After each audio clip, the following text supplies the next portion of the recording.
If I had to narrow it down to one issue, it would probably be climate change, but I'd have to say that gun control is a close second for me. Those are the two biggest issues that I care about in this election. I think I really care about just the country kind of coming together. I really don't want there to be like protests or like um, chaos afterward. I think it's just important that we all just kind of move forward and continue to just try to improve our country no matter who's elected. To say, as somebody who's not participating in the election, I think it would be,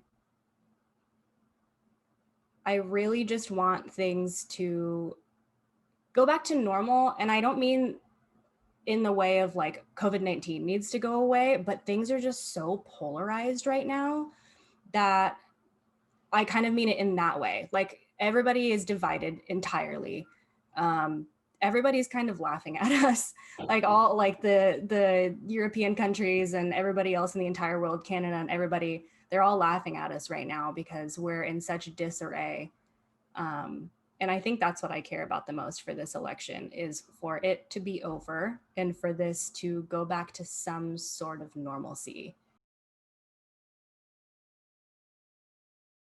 I start, the thing that I'm probably most worried about is just that the rhetoric of the previous administration has created a gap between the two parties that's impossible to bypass at this point, and that we'll have to reconcile with some way or another. I'm worried that we won't be able to reunite as a country without some kind of external like crisis or something of that sort, like the same effect that 9/11 had, how it brought everybody together. I'm worried that something like that will have to happen again in order for all of us to come together. That's probably what I'm most worried about, is like the division widening. I think kind of like I said before, I'm worried about people just like not accepting the results if the results are like fair and correctly collected. I like think that if an election is done right, the results should stand and people just need to accept what they can't change. Honestly, most worried about the immediate aftermath of the election. I really don't know what's going to happen. I know that there's going to be protests. There's absolutely no way around that on either side, whether Trump wins or whether Biden wins. I feel like people are going to be up in arms regardless of who wins. And honestly, that makes me a little bit nervous. That makes me nervous. We're already going through a lot of protests with the BLM movement right now, which have inevitably turned into riots. So I really don't think we need any more of that right now. And that's just going to cause more divisiveness. And we already have a lot of it. So I think that's what I'm worried about the most, is what's going to come right after.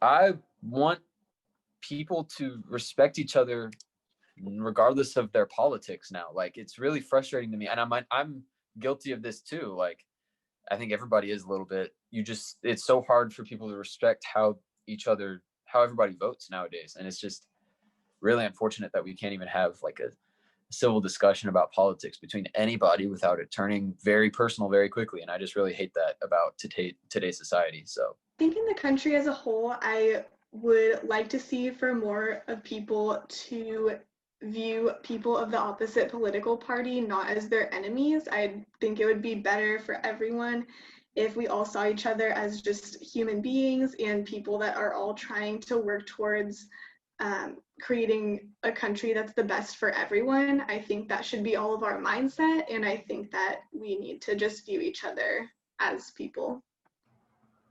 I mostly just want a president that we can respect, which is really not asking very much at all. And like I said, I really don't have any bearing in that because I'm not voting. And I'm not registered to vote. I'm not even not voting, but I haven't registered at all or even have wanted to ever. But I think I just want respect from the president and for the president. And I don't know if we're going to get that. I hate all kinds of media, especially social media right now. I mean, MSNBC and CNN, in my eyes, are just as bad as Fox News is. I think they're both awful. Like, I think they all contribute to division in a really unhealthy way. Social media just feeds people's fires. It shows them what they want to see, and it creates division even more. Nobody wants to watch like ABC anymore because it's just a dude reading the news, but that's what it should be, you know? It shouldn't be someone spinning it to their own personal gain. It should be literally someone telling you what's happening, and then you make your own opinions based on that. I But think I haven't looked into too many news articles or videos or anything like that outside of just research for class. I think there's gonna be bias on both sides. I haven't really come across too much media coverage that's just the facts or completely unbiased, which I think can be good in some ways and bad in a lot of other ways. I'd like to see a lot more of just straight up facts without bias. It's kind of a hard question to answer just because news, depending on what you're watching, is going to be biased. Like if you're watching Fox News, you're obviously leaning more toward the Republican side of things. So I think no matter what, there's going to be a bias, maybe not necessarily with the information, even though I am seeing that as well, but definitely with what they're putting out and what they're choosing to report on. It's really swaying one side or the other. So the bias, I don't think, is the best thing in the entire world, especially being a journalism major. You're not supposed to let any bias leak in. And that's pretty much all I'm seeing. like to abolish the electoral college. I think a simple popular vote is all that's needed. It's really archaic at this point. I understand wanting a majority to rule because that just kind of seems more fair. But for me, I'm okay with the electoral college, and I think that it's a better system because if we just voted based on population, then our vote would be completely determined by the like 4 or 5 major cities in the country, and that wouldn't really be fair to the rest of the population. So like if LA and San Francisco vote one way, then that'll be what California's vote is, regardless of what the rest of the population thinks, for example. I don't vote. Okay. I don't agree with the idea of the electoral college at all. In my last semester, I was taking a history course. I think it was something politically inclined. I don't even remember what it was called. But basically, we were going through the history of politics. And I guess it was James Madison's idea to create the Electoral College. And he thought that it was going to be this collection of superior minds who would be able to make the best, most educated decisions for the citizens of the United States. And he very quickly found out that that wasn't the case at all. It wasn't a collection of superior minds. They weren't really better than anybody else, and they weren't making the best decisions in the entire world. And I don't see that has changed. And the Electoral College also takes away from a true democracy, which I think, I can't say what I want to say, but I think that's ridiculous.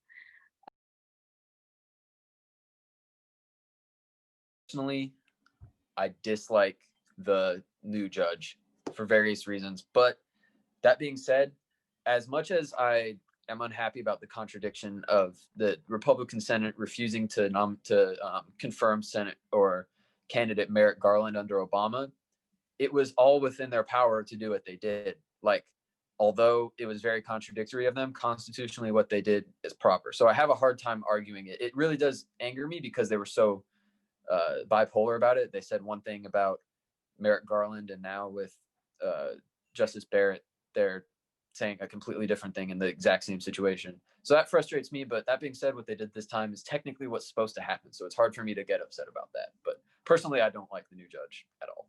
I think that because President Trump is still in office, it's legal for them to have confirmed her.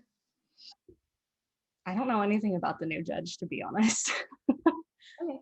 I really don't. I try to stray away from politics as much as I can. So I don't really have an answer for that.